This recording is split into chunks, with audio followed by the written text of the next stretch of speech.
नमस्कार मित्रों, मैं डॉक्टर आईपी सिंह आज आपके साथ एक बहुत ही महत्वपूर्ण टॉपिक पर वीडियो लेकर के प्रस्तुत हो रहा हूँ। मित्रों, राष्ट्रकवि के रूप में जब इस देश में हिंदी साहित्य के रचनाकारों की चर्चा होती है तो दो नाम लिया जाता है, एक मैथिली शरण जी गुप्त, दूसरा रामधारी सिंह जी दिनकर। तो आइए एक टॉपिक लेते हैं, रामधारी सिंह दिनकर का एक राष्ट्रकवि के रूप में मूल्यांकन। ध्यान रखिए, इसमें छोटे मोटे कई संदर्भ ऐसे मिलेंगे जो कभी कभी ऑब्जेक्टिव टाइप के पेपर में पूछ लिए जाते हैं, संकेत उसका देता चलूँगा। तो चलिए नोट्स देखते हैं। रामधारी सिंह दिनकर का एक राष्ट्र कवि के रूप में मूल्यांकन। कल होगा इंसाफ यहाँ, किसने क्या किस्मत पाई है, अभी नींद से जाग रहा युग, यह पहली अंगड़ाई है, मंजिल दूर नहीं अपनी, दुख का बोझा ढोने वाले, लेना अनल किरीट बाल पर, वो आशिक होने वाले रामधारी सिंह दिनकर। वस्तुतः जब अराजक परिस्थितियों से व्यथित साहित्यकार के अंतर मन में उनसे मुक्त होने की इच्छा हिलोरें लेने लगती है, तब वह क्रांतिकारी साहित्य का सृजन करने लगता है। 1857 की क्रांति के बाद इस देश में ऐसे साहित्य के सृजन की एक समृद्ध परंपरा मिलती है। इस काव्यधारा को और भी तीव्र एवं प्रखर बनाने वाले कवियों में रामधारी सिंह दिनकर का नाम बड़े आदर के साथ लिया जाता है। उन्होंने आरंभ से ही अपने ओज एवं तेज से परिपूर्ण कविताएं लिखी। इनमें योद्धा का सा गंभीर घोष है, अनल का सा तीव्र ताप है और सूर्य का सा प्रखर तेज है, इसीलिए वे अनल के कवि कहे जाते हैं। आपने 14 वर्ष की अवस्था में 1922 ईस्वी में अपना प्रथम गीत लिखा था। आपको राजगुरु धुरेंद्र शास्त्री से राष्ट्र प्रेम, स्वदेशानुराग एवं राष्ट्रभाषा प्रेम की चेतना मिली थी तथा मैथिली शरण गुप्त, माखनलाल चतुर्वेदी, नवीन जी आदि कवियों से ओजस्वी काव्य लेखन की प्रेरणा मिली थी। आपने सर्वप्रथम गुप्त जी के जयद्रथ वध के अनुकरण पर प्रणभंग नामक काव्य का सृजन किया। इसके उपरांत आपने हुंकार, रसवंती, द्वंद्व गीत, रेणुका, सामधेनी, कुरुक्षेत्र, रश्मिरथी, उर्वशी, परशुराम की प्रतीक्षा, बापू, इतिहास के आंसू, सीपी और शंख प्रभृति अनेक काव्य ग्रंथों का सृजन किया। दिनकर के अनुसार सच्चा काव्य जागृत पौरुष का निनाद है। स्वातंत्र्य संग्राम के आरंभ से लेकर भारत पाकिस्तान युद्ध तक लिखी गई रचनाओं में यही पौरुष मुखर हुआ है। राजनीतिक, सामाजिक, आर्थिक, धार्मिक एवं साहित्यिक संदर्भों पर कवि ने निर्भय होकर अपने क्रांतिकारी विचारों को अभिव्यक्त किया है। वे क्रांति के माध्यम से समाज में परिवर्तन लाना एवं नव निर्माण करना चाहते हैं। कवि का जागरूकता का स्वर जागरण लाने का आदेश देता दृष्टिगत होता है। इस जागरण को वे जन जन में स्थापित करना चाहते हैं।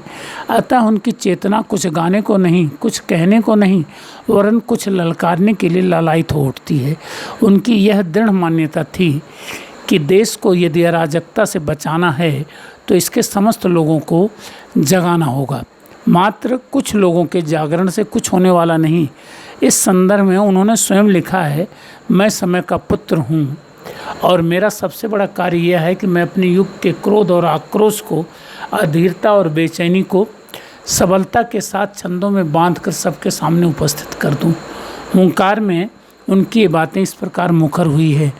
उठा चांदनी का उज्ज्वल शंख, फूंकता हूँ भैरव हुंकार, नहीं जीते जी सकता देख विश्व में झुका तुम्हारा भाल, वेदना मधु का भी करपान, आज उगलूँगा गरल कराल।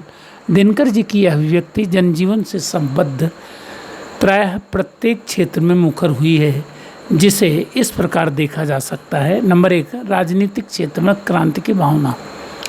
मानव राष्ट्र का अभिन्न अंग होता था, राष्ट्र के निर्माण में सक्रिय योगदान देना उसका कर्तव्य है। वस्तुतः प्रत्येक मनुष्य अपने राज्य में अपना रक्षण चाहता है, इसीलिए शासक के अत्याचारी होने पर वह उसे उखाड़ फेंकने के लिए जान की बाजी लगा देता है। इसी संदर्भ में उन्होंने लिखा है, हुंकारों से महलों की नींव उखड़ जाती है, सांसों के बल से ताज हवा में उड़ता है, जनता की रोके राह समय में ताव कहाँ, वह जिधर चाहती काल उधर ही मुड़ता है। इसी धरातल पर वे भारत देश की शांति प्रियता की घोषणा भी करते हैं। इतिहास के आंसू नामक कविता लिखकर उन्होंने स्पष्ट किया है कि भारत देश न तो किसी देश का गुलाम बनना चाहता, न किसी देश को गुलाम बनाना चाहता है। यदि कोई हमारे साथ प्रेमपूर्ण संबंध रखेगा तो हम भी उसके साथ प्रेमपूर्ण व्यवहार करेंगे, किंतु यदि कोई हमारे साथ बल प्रयोग करेगा तो हम भी उसका सशक्त प्रतिरोध करेंगे। स्वयं उनके अनुसार, नहीं चाहते किसी देश को हम निज दास बनाना, पर स्वदेश का एक मनुज भी दास न कहीं रहेगा। हम चाहते संधि, पर विग्रह कोई खड्ग करे तो उत्तर देगा उसे मगध का महा खड्ग बलशाली। नंबर 2, आर्थिक क्षेत्र में क्रांति की भावना। आज मानवीय संतोष का मूल कारण आर्थिक विसंगतियाँ हैं। समकालीन मनुष्य धन कमाना ही नहीं, उसे बटोरना और अपना बनाकर रखना चाहता है। ऐसे में दूसरों का धन हड़प लेने में भी उसे झिझक नहीं होती। फलता शोषण और दमन का कुचक्र चला करता है, जो कि अनुचित है। दिनकर ने इस संदर्भ में अनेक सा अभिव्यक्ति दी है। दलितों की दुर्दशा प्रकट करते हुए यदि वे कहते हैं, वसन कहीं सूखी रोटी भी मिलती दोनों शाम नहीं है। बैलों के ये बंधु वर्ष भर क्या जाने कैसे जीते हैं। जुबा बंद बहती न आँख, गम खा शायद आंसू पीते हैं। तो कुरुक्षेत्र में मार्क्स की साम्यवादी विचारधारा को आधार बना स्पष्ट शब्दों में कहते हैं, धर्मराज, यह भूमि किसी की नहीं कृत है दासी, है जन्म न समान परस्पर इसके सभी निवासी। इसीलिए वे पूंजीवादी व्यवस्था का सर्वनाश कर नए समाज का निर्माण करना चाहते हैं, जो कि समता पर आधारित हो। यहाँ कोई भिक्षु नहीं है, यहाँ कोई दाता नहीं है। और कौन है भिक्षु यहाँ पर और कौन दाता है? अपना ही अधिकार मनुष्य निज विधि से नाना विधि से पाता है। नंबर 3, सामाजिक क्षेत्र में क्रांति की भावना। सामाजिकता मनुष्य की व्यवस्था भी है और विशेषता भी। वस्तुतः समाज और मनुष्य एक दूसरे के पूरक हैं। अतः समाज की उन्नति में मनुष्य की उन्नति और समाज के पतन में उसका पतन माना जा सकता है, परंतु समाज स्वार्थी मानसिकता के कारण निरंतर विसंगतियों से त्रस्त रहा है। दिनकर इस विषमता को विनष्ट कर आदर्श समाज की स्थापना करना चाहते हैं। उनके मतानुसार पुराने नियमों, रीति रिवाजों, अंधविश्वासों को निकाल फेंकना चाहिए। कुरीतियों का खंडन आवश्यक है। उदाहरण के लिए हम कर्ण को ले सकते हैं।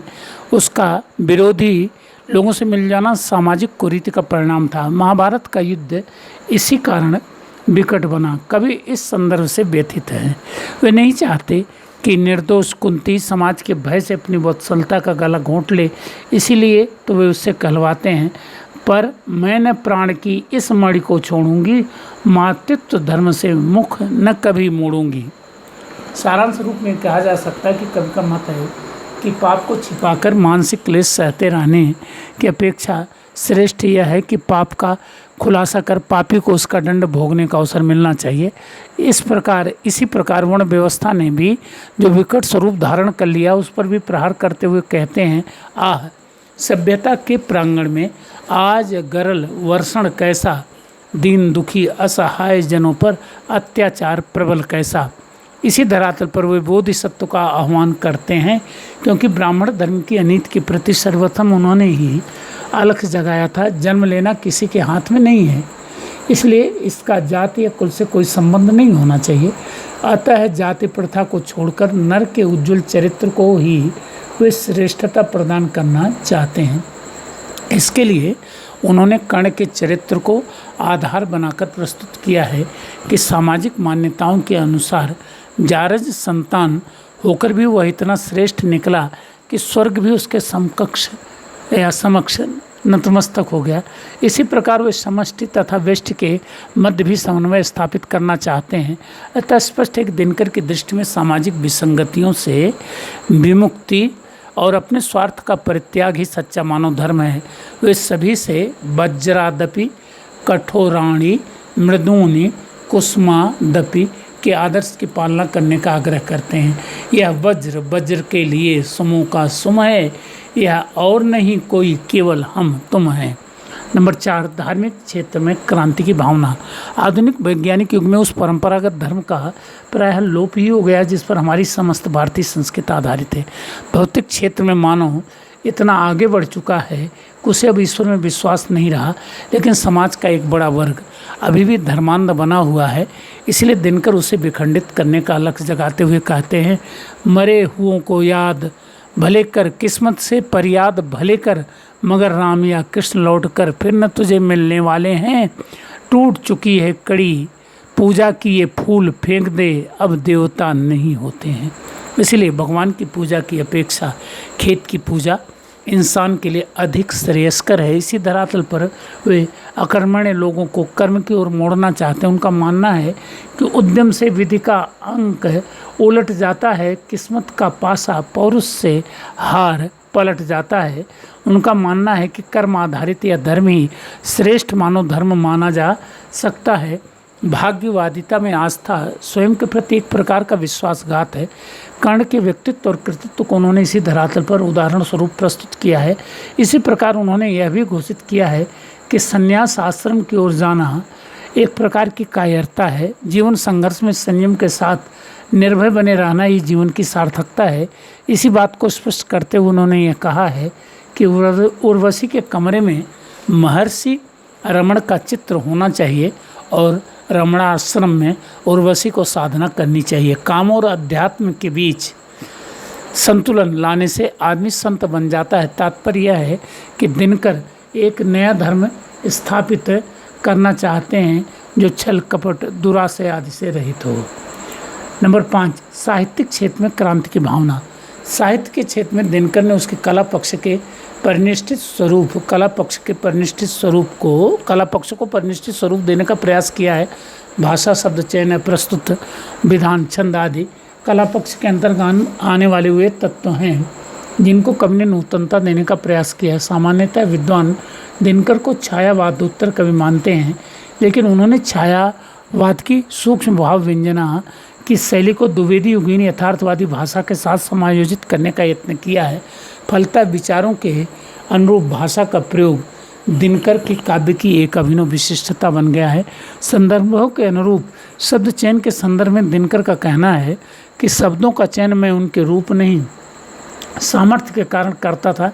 मैं मकान खड़ा करने के काम में इतना व्यस्त हो जाता हूँ कि पत्थरों को छेनी और हथौड़ी से गढ़ने या चिकना करने का कार्य मुझे अप्रिय और फालतू सा लगता है।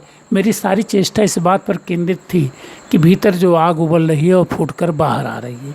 कभी जिस प्रकार की विशेष शैली का प्रयोग करता है उसी में उसका व्यक्तित्व निखर कर बाहर आ जाता है। उनकी शैली को बिंबों एवं चित्र योजना के प्रतिपादन के धरातल पर कसा जा सकता है। क्रांति के प्रतीक आग, दाह, हानल आदि का प्रयोग प्रायः करते हैं। अपनी परवर्ती रचनाओं में उन्होंने नए प्रतीकों का प्रयोग भी किया है। वस्तुतः मैथिली शरण गुप्त के बाद दिनकर ऐसे प्रथम रचनाकार हैं जिन्होंने कविता को आम आदमी के हृदय तक पहुंचा पाने में सफलता अर्जित की है। स्पष्टता उनके काव्य की दूसरी विशिष्टता है। यह कवि की असाधारण प्रतिभा का परिचायक है। साथ ही यह तथ्य भी उल्लेखनीय है कि दिनकर जी कला के लिए सिद्धांत के पक्षधर नहीं हैं। वे कला को उपयोगिता की दृष्टि से देखते हैं। उनके विचार प्रधान काव्य कुरुक्षेत्र, रश्मिरथी, उर्वशी आदि इसके प्रत्यक्ष प्रमाण हैं।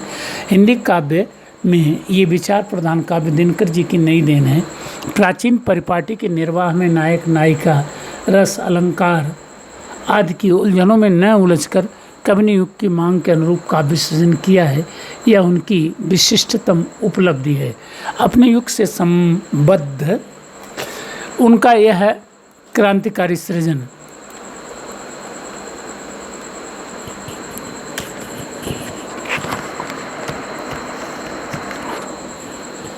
समकालीन राष्ट्रीय विसंगतियों के समाधान की चेष्टा करता है ताकि मानव मात्र का उद्धार हो सके और राष्ट्र के संपूर्ण विकास का स्वप्न साकार हो सके। यही कारण है कि उन्हें सहजी राष्ट्र कवि कह दिया जाता है। उनके काव्य में प्रस्तुत ओज उनकी राष्ट्रीय चेतना और मानवता के उद्धार की भावना से युक्त होकर स्पृहणीय बन गया है।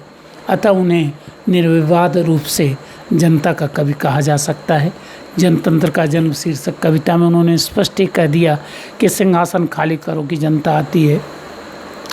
सन 1959 में पद्म विभूषण की उपाधि देकर राष्ट्रीय सरकार ने इस कवि के अवदान को स्वीकार भी कर लिया है।